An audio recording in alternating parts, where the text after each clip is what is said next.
Hello dear students, it's Anna here. Today we are going to discuss how to find the basis of the vector. And so let me start from the algorithm. Firstly, we need to write coordinates of vectors as a matrix. Secondly, we will use for operations to get matrix in this form.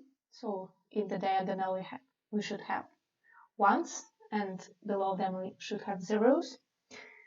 Then we determine which vectors are linearly independent, and they will form the basis. So let's switch to the task itself. So the first thing I do is I just write the coordinates of vectors in the matrix. And next we should do some row operations. As you can see, in the first row we have 1 in the first place, so it's good and we don't have to do anything with it. I will work with the second row. So here I will write some comments about it. So as you can see, to get 0 in the second row, we should add the first row to the second. So I'll write R2 will be R2 plus R1. And if we compute it, it will be 0, 13, 3, 9, and 2. Well, the next is the third row. We have to get 0 here. So what we will do? We will subtract from the third row the first row multiplied by 2. So we will get here 0, then we will get minus 20, minus 6, minus 18, and minus 1. So again, we take the third row and subtract from it the second row, the first row multiplied by 2. Next, we have the fourth row. Sorry, something went wrong with my pencil. So the fourth row will be equal to the fourth row minus the first row. And it will be 0, minus 1, minus 1, minus 3, 1. And finally, the fifth row will be equal to just the fifth row minus the first one. So we will get 0 here, 1 here, 0, minus 3, 2. So let's move to the next part of our solution. So we will keep the first row because it's 1 in the first place and it's already good. So we have to do something with the second row, and you remember that we have to get here 1. So how to do it? Well, it's very easy. We just can divide by 13 the second row, and we will get, so I'll write here, row 2 is equal to row 2 divided by 13.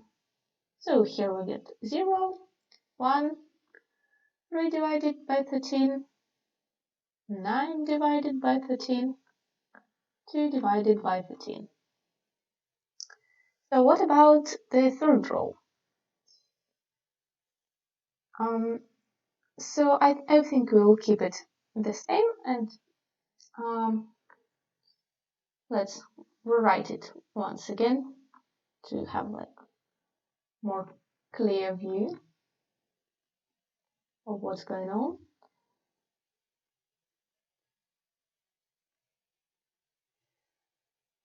So I will just rewrite it.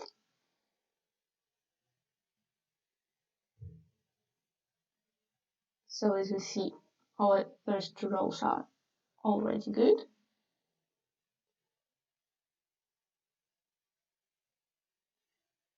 So what about the third row? We can do it like this. We can make it the third row plus 20 times the second row. Why we do this? Because we want to get, instead of 20, we want to get 1. And if we do this, we will get 1. Oh, sorry, we will get 0 here, yeah. Because we need to have zeros below all these ones. So it will be 0, 0, minus 18 divided by 13, minus 54 divided by 13, 27 divided by 13. So the fourth row, it will be equal to the fourth row plus the second row. To get here 0, of course. And here we will get minus 10 divided by 13, minus 30 divided by 13, 15 divided by 13. So, yes. And here, of course, 0. And what about this row? To get here 0, we just need to subtract the second row from this one, and it will be 0, 0, minus 3 divided by 13, minus 48 divided by 13, 24 divided by 13. So let's do our next operation. So we will keep the first and the second row the same, because we have already get them in needed form.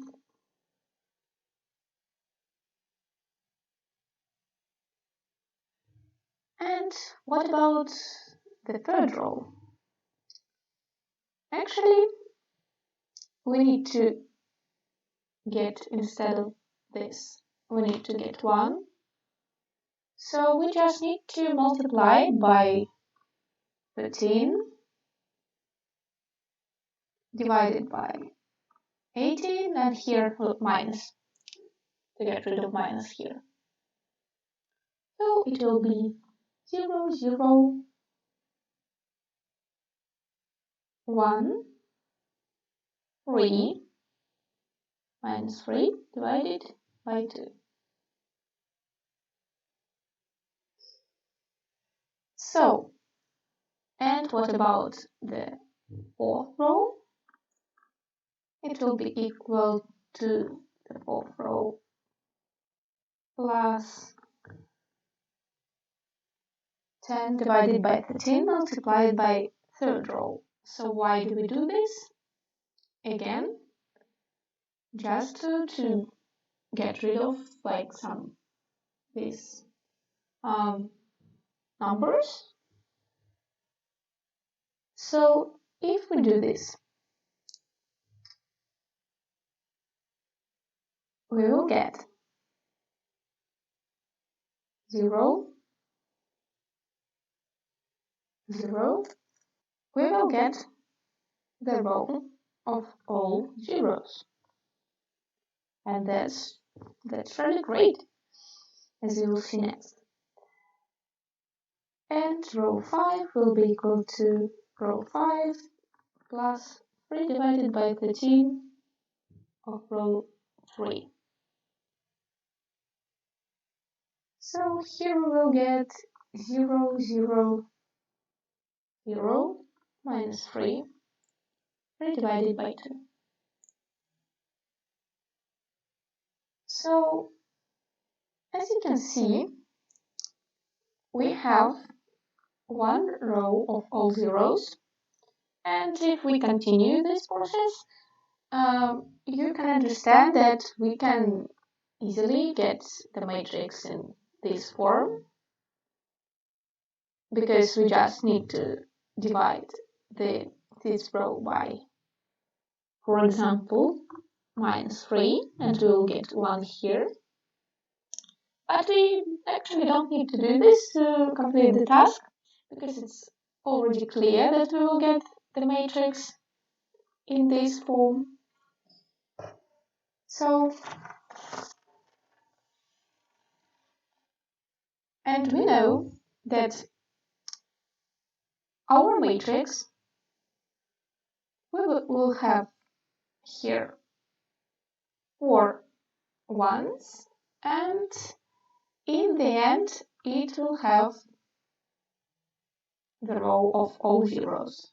So here it will not disappear, it will be still there, and this row will remain 0.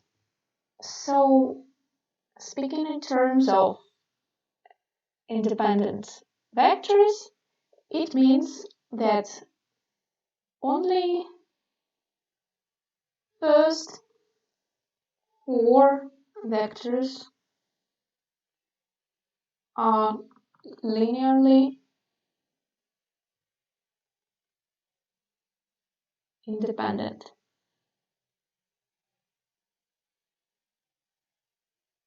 So, namely, it is v1, v2, v3, and v4. And they form the basis. So, what will be our answer here?